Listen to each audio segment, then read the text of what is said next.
ډېر عوامل وو چې باعث د دې شول چې زموږ دغه ځورېدلی ملک یو ځل بیا د یوې امپراتورۍ په وجه باندې داسې ځور وویني او د موږ په زرګونو یتیمان به سرفرسته شي او هغه تنکي ځوانان هم شهیدان شي.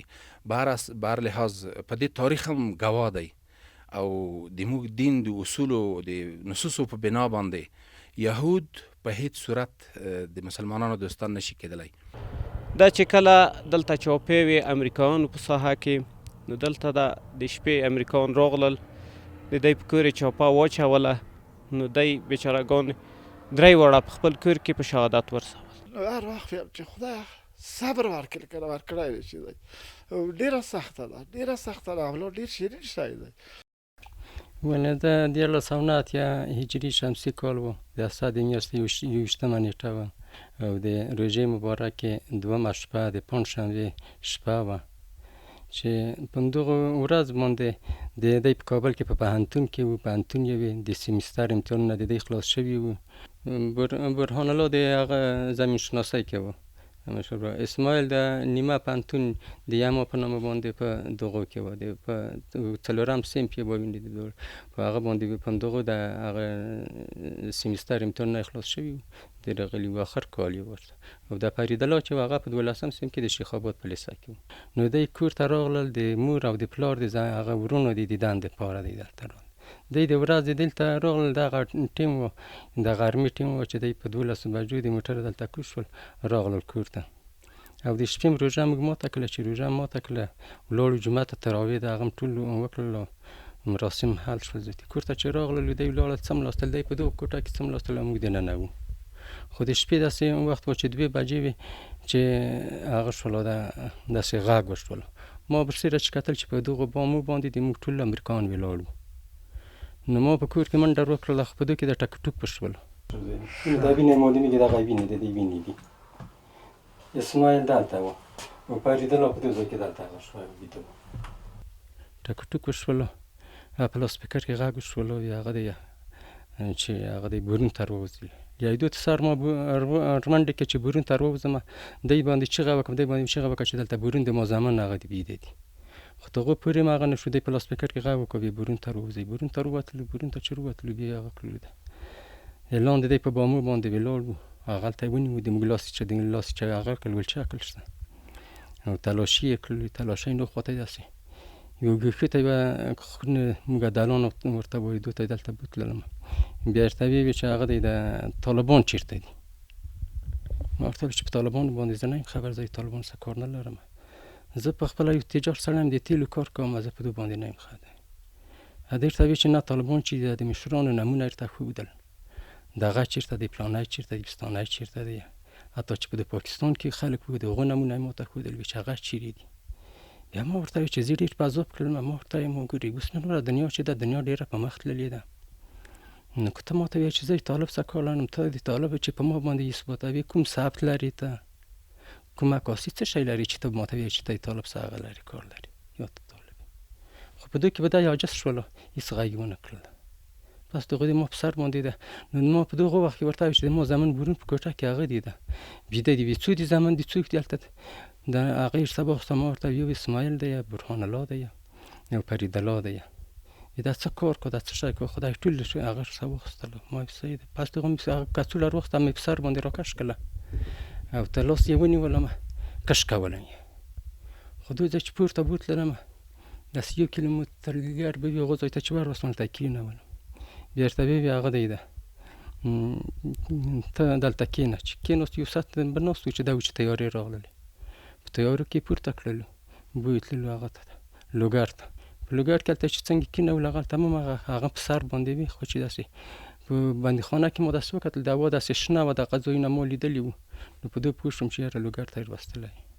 پس دغه بیا هغه هم د تحقیق د موږ نه هم دغه کړل. هلته بیا چې بوتلم، دغه تحقیق یې د ما نه کړلو.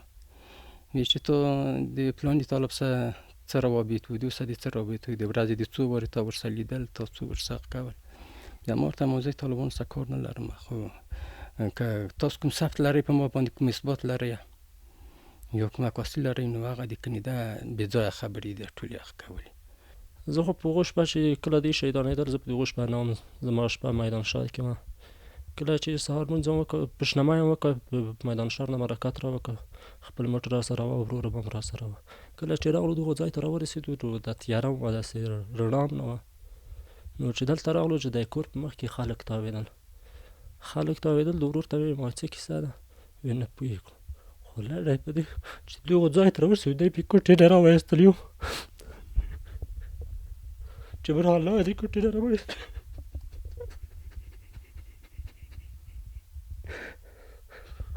نور په وضعیت پوه نه شو، خو خلک راټول شول. دا هغه تېر شو، یو څه وخت تېر شو نه چې خلک راټول شول، سید آباد ته مظاهره کړو. نو پلار هم نه وه، چیغې وم پلار چیرې؟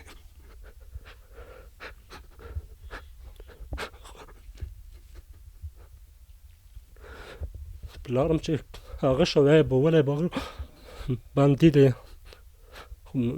موټر کې واچوه، د درې واړه په موټر کې واچول، یوړل سید آباد کې مظاهره شوه، میدان شهر کې مظاهره شوه. خو تر 4 بجو پورې همدلته معطل کړي وو چې دوه دایره خوش شي ویې ویني.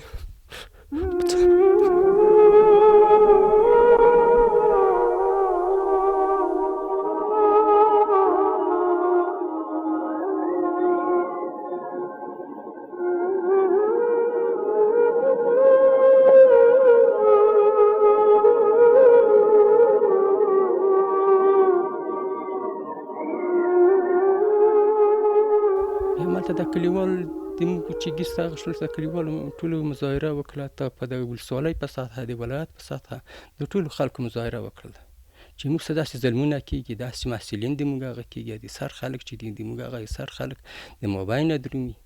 ولسوالۍ ته ورغلل، ولسوال ته یې دغه وکړلې، والي پسې راغلي، والي ته یې دغه وکړلې. نو لارې بنده کړې وه، د ټولو لارې بنده کړه. چې د لارې بنده کړه، د خلک بیا د خلکو ورته وایي چې څه موږ هغه کو در خوشي کړو. یا مازدیګر چې وم هغه موږ کلیوال د موږ راغله، خلک راغله، د ما بس نه یې زه راخوشی کړم. چې راغللم دی دفن شوي وو، ما په خپله باندې ونه لیدل. دا چې کله دلته چاپې وې امریکایانو په ساحه کې، نو دلته د شپې امریکایان راغلل، د دی په کور یې چاپه واچوله، نو دی بیچارهګان 3 واړه په خپل کور کې په شهادت ورسول. ډېر بې رحمه شهیدان کړي وو، هېڅ کوم مشکل کوم غرض د چا سره نه درلوده. ډېر غریب بې غرضه بې مشکله خلک وو. د ما تر سر دغه ټکونه زه چې نن په کور کې وم چې دی با موټر ختلی وو، د دوی تر سر چې زه وروځم او چې دی ما څنګه ولیدل، زه وروځم، خو مګر دی هغه شو دی برشیره په بامو ویلول، په دوی کې د ټکونه وشول. ټکونه هم زه په دې پوه نه شوم چې موږ دلته کور ته وشول، خو ما دا کلي ته راغلی دي، نو په کلي کې چېرته ټکونه وشول. ما دا غوښتل چې ورته وایم چې برون د ما زامن بیده دي، خو دا وخت ما ته رانه کړلو، بیا په لاسپیکر کې غږ وکړله.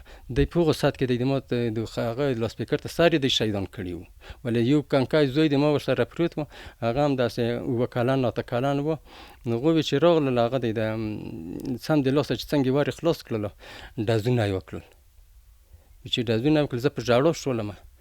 برهان الله د مشر دی ویشتلی وو، د بل اسماعیل زوی مې چې و د په انګلیسي ژبه باندې هم پوهېدله، دغه دره ورته الټېدلی وي، دغه په انګلیسي څه ورته وغږېدله. نو په دوی پوه نه شوم، نو انګلیسي ورته وغږېدله، خو دغه بیا په سترګه باندې ویشتلی وو، داسې ناست ورته د خواته دلته چې ناست و، دغه بیا په سترګه باندې ویشتلی وو. د کانکای زوی مې د بل چې و دغه دوه خواته دا چې شوی دا هم شهیدات کړی، د وړ یې ریاستلی و، دلته د دهلیز ته دلته ورتلی. د کانکای په دوی نه وه پوه شوی چې دی شهیدان کړي نه، خو دوی بیا چند داسې ټکونه یې وکړه، وایي ټکونه یې وکړل. په رابطه د شهیدانو باندې الله دې ټولو ته درسته ده بمځکه هغه څه دي چې ور پې بلوي که نه، نو اولاد خو ډېر شیرین وي. نو زه په هر وخت کې په درمانځه کې نو دی ویندیار د کړه باور په خدای وکړه په مقبوله نستیمه چې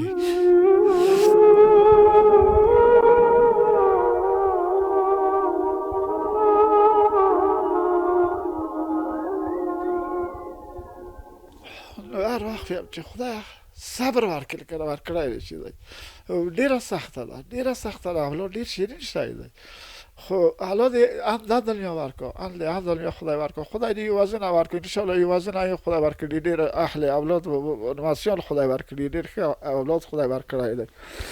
نو موږ په صفت یو همسایه باندې ډیر ښه برخورد، ډیر ښه ژوند. خو په موږ وخت کې چې د شهیدان شو زه په خپله باندې داسې وم، خو خپل زړه ته په خپله باندې ډاډ ورکوغلو، یعنې خپل الله تعالی جل جلاله دې سړي ته ډاډ ورکړي. خپل زړه ته په خپله باندې ډاډ ورکوغلو، ځان مې ډېر تکړه وهغه بوللو. خو مور یې چې وه، مور یې به ګرده ورځ ژړل، ګرده ورځ به ژړل، هر تا یې یو ساعت هم دا نه هغه کېدل. قبرو ته به ورتلل، هملته په جرګه باندې به ناسته وه او ژړل یې. خو آخر ما چې هر څومره د ځان سره چورت وګویه چې د دې تداوي بله تداوي ده نشته ده، نو دا مې وکړل چې خدای وکړي دوست څخه شي بیا بوتلله حج ته هم بوتلله، حج ته هم بوتلله. د هغو ځایونه بیا چې راغله بیا یو څه ښه ده نسبتا، بیا خو هغې چېرته ویرېږي په منډه. نو هغه کوم کاروبار چې و، هغه کاروبار د موږ نه ما پخپله په هغو وخت کې کاروبار کړو. بس چې دی شهیدان شول، کاروبار هم ټول پاتې شول، زمن هم ټول کیت پاتې شد، ټول له دنیا هم داسې وچ پیدا وشو. د کابل پوهنتون زمینشناسۍ پوهنځی کې چې څلورم صنف محصل دا اسماعیل چې نیمه پوهنتون د درېیم صنف محصل و، او دا فرید چې 12م صنف محصل و، مطالعه شاگرد و، 12م صنف مطالعه و. و دا خون برهان لاده، دم ده برهان لاده، دا بیا اسماعیل ده، اسماعیل چې نیمه پوهنتون کې و. دا درې وړه بیا د شهادت اعلان شده شه. دا ځوانان ډېر بېغرضه ځوانان و، د ما د دوه خو د ما خپل همصنفیان و چې ډېر ښه او نیک اخلاق درلودل، او په صنف کې هم د خلکو سره ډېر ښه برخورد درلوده، ډېر نیک او رښتیني خلک، او په کور کې په منطقه کې د چا سره کوم مشکل نه درلود. دا د شیخ آباد په لیسه کې د اووم نه تر 12م پورې دوه د ما همصنفیان و. نور نو د مکتب د ساحې نه بیرون، ځکه په ساحه کې موږ یو د بل سره ارتباطات درلودل، په بازار کې مثلا په کلي کې په ښه او ښادۍ او غم شریکۍ کې په دوی ټولو کې موږ د بل سره ارتباطات درلودل. نو ډېر ښه خلک وو، موږ ډېرې ښې خاطرې ځینې لرو، ډېر رښتیني خلک. یعنې یقینا زه دومره ودرېدم چې نور هغه تاسو ته بیانولی نه شم. یعنې 2 هفتې زه خپله د دی په غم وژړلي، ډېر مې ژړل. زه چې هغو ساحې ته داخلېږم، یقین وکړه چې زه د دی قبرونه وینم، زه دومره دردېږم لکه صحنه چې په هغه ساعت ماته مخ ته ودرېږي. خدای دې شهادتونه ورته قبول کړه، الله یې د کورنۍ ته صبر جمیل ورکړه. ډېر ښه خلک، ډېر عوامل وو چې باعث د دې شول چې موږ دغه ځورېدلی ملک یو ځل بیا د یوې امپراتورۍ په وجه باندې داسې ځور وویني، او د موږ په زرګونو یتیمان به سرفرسته شي، او هغه تنکي ځوانان هم شهیدان شي. بهر لحاظ په دې تاریخ هم ګواه دی، او د موږ دین د اصولو د نصوصو په بنا باندې یهود په هیڅ صورت د مسلمانانو دوستان نشي کېدلی. ولن ترضى عنك اليهود ولا النصارى حتى تتبع ملتهم. نو دلته خو یهود و نصارا ټول عمر کوشش کو، بدبختانه ووایم هغه ډیر په مادي لحاظ یا د دې په عرفي لحاظ باندې ځیرک او بیدار دي، نه پرېږدي چې په یوه اسلامي ټولنه کې یو قوي مستحکم نظام جوړ شي، یا خدایمه کې دغه مسلمانان د اسلامي نظام د دې د سترګو ازغي دي، نه غواړي چې دا فعال شي، برحال شي، او دغه ځورېدلي ولسونه سره مستحکم شي. اسلام یو الحمدلله یو جامع او کامل دین دی، او افراد هم سرحد نه پیژني. دی دا مسئولیت درکړی، تاریخ ورته اثبات کړی. د موږ د اسلامي تاریخ ته متوجه وکړو، د موږ فوهانو علماو زیربته مسئولینو د صحابه و نرپدوخه هغه مسئولو کسانو خپل مسئولیت درکړی، او دوی د موږ په استناد باندې نه فرېږدي چې بیا هم دغه لار تعقیب کو. که په خلاص ټکي دغه نقطې ته راشم، دلته لله الحمد دا چې یو اسلامي نظام اوس قائم دی، همدغه نظام په مغو وخت کې جوړ و، او هڅه یې کوله چې نور هم هغه خپلمنځي ستونزې حل کا، او بالاخره دغه د اسلام لمن دغه قوي اسلامي نظام لمن ورو په ورو خوره شي، او بالاخره نړیواله ته ورسي. دوی د دې نه خار وکړه، دوی په دوی مسؤلیت پوه شول، نو بالاخره هغه اساسي نقطه یې همدا باعث شوه چې راغلل یوازې د موږ د دین، د موږ د اسلام، د موږ د دغه مظلومو کړېدلو ولسونو او مسلمانانو هغه استحکامیت ته یې پرېنښو، او د موږ د دغو بدبختیو، د موږ د نفاقونو نه دوی یوه اعظمي استفاده وکړه، او بالاخره د موږ هغه منظم، مستحکم او په نسبي شکل یو اسلامي نظام یې ړنګ کړو. نو بیا هم لله الحمد په دې ټولنه کې داسې با احساسه خلک پیدا کی، داسې ژوندي او با احساسه چې د صحابه او یا دغه نه وروسته د اسلامي تاریخ د مورخینو لیر تعقیبي وي. زه ځای دی چې ووایم چې الحمدلله نن بیا یو اسلامي نظام حاکم دی او په ډیرو کمو امکاناتو یې لویې امپراتورۍ ته ماتې ورکړه او الحمدلله د دغو زرګونو یتیمانو، د زرګونو فدایانو او د معصومو اطفالو اوښکو او دغو ځورېدلیو افغانانو چې په ګوانتنامو کې وو یا دلته په پولیچرخي په نورو زندانو کې وو، دغو آهونو بالاخره رنګ راوړ او الله تعالی موږ ته یو اسلامي سوچه پاک او سپېڅلی نظام پېرزو کا. د دې شکرانه ادا کوم الحمدلله. اوس هم موږ میډیا ګورو، اوس هم یهود او نصارا هڅه کا چې خدای مکې دغه د موږ نظام بیا هم په یو قسم نه په یو قسم تهدیدات ورته متوجه شي او خدای مکې هغه حالت بیا خدای نه ویلي چې بیا هم یو داسې حالت ته لاړ شو چې خدای مکې د ما په خوله نه رسي چې موږ د نظام په پراک شو. نو بدبختانه چې په هره ټولنه کې مثبت کارونه یا اسلامي کارونه چې څوک دغه په مقابل کې ضد هم وي او تر هغه پورې چې ضد یې نه وي خوند او لذت هم پکې نه وي. نو د دې تبعی ده چې د دې کار په یو سیستماتیک شکل و دلته د ځانه د موږ په داخل کې خپل محبین، خپل مخلصین الله هم د ځنې وساتي دغه د حالت نه پیدا کړي او دغه په مرسته دلته راغلل او تبعی ده چې د دې ټول کړنې، د دې ټول امورات، د دې ټول پروګرامونه د موږ د دین، د موږ د کلتور، د موږ د عنعنې د ټولو پر خلاف وو. هغه کار کا چې موږ دین د موږ نه غوښتل، هغه کار کا چې د موږ افغاني، د موږ پښتني، د موږ دغه فرهنګي، د موږ د کلتوري، د موږ دغه ټولو شیانو برخلاف وو. د دې هغه ظاهرا یې خلکو ته چې د دې طرفدار وو په معنوي لحاظ باندې د دې طرف کو هغه به ظاهرا خلکو ته هم داسې وي چې د آبادۍ دپاره راغلي ده، د موږ مېلمانه دي او د جوړونې دپاره راغلي او په آخر کې د دې آبادي موږ ولیده چې کله دوی تلل دغه اساسي بیسونه چې د دوی جوړ کړي وو د خپل ځانو دپاره یوازې د لرګي دړې وې ځینې استریګونه پاتې شول. نو د موږ بدبختانه د موږ ټولنه یوه عقب مانده ټولنه ده. موږ د ذخایرو د موږ ملک د معادنو ته لحاظه د سرو زرو ډک هیواد دی. هغه یې د موږ نه چرڅ و یورانیم و که هر څه و هغه یې د موږ نه یوړل او موږ یې همداسې په ډاک پرېښو. نو دغه ټول هغه د دې هغه دسیسې وې، د دې هغه همغږي وه چې د موږ د مخالفینو سره ورته الله دې ورته هدایت نصیب کا. د موږ د تن هغه ونې څه خبره کړې وه. متل په پښتو کې د ونې ویلي چې که مې د لاس دی د تبر د ځانه نه وایي زه به چنه وهلم. په موږ کې داسې نفوذ جوړ کا چې دوی خو پرېږده د دوی په مقابل کې به نور خلک دغه په مقابل کې سپر وو او دا سخته د بدبختۍ حالت وه. الله دې وکړه چې د دوی نه موږ عبرت اخیستی وي. هغه چا چې د دغو نه حامیان یو په معنوي او په فکري او په مادي او په هر لحاظ باندې چې د دې طرف کو الله دې هغه ته الله دې ته هدایت وکړه او انشاءالله زه امیدواره یم چې پوه شوي به وي او که پوه نه وي نن لله الحمد اوس خلک ویښ دي، بیداره دي. اوس یې موږ ګورو چې بیا بعضو خلکو هلې ځلې شروع کړي چې خدای مکړي د موږ دغه جوړ نظام، دغه د موږ سیستم چې د اوس برحال شوی دی او جوړیږي مخ په وړاندې روان دی چې دوی ته خدای مکړي بیا تهدیدات جوړ کو، خو خدای دې نه کو. انشاءالله د موږ خلک ویښ دي، اوس پوهیږي لله الحمد. د تعلیم کچه نسبت پخوا ته لوړه ده. انشاءالله زه مطمئن یم چې داسې به نه پیښیږي.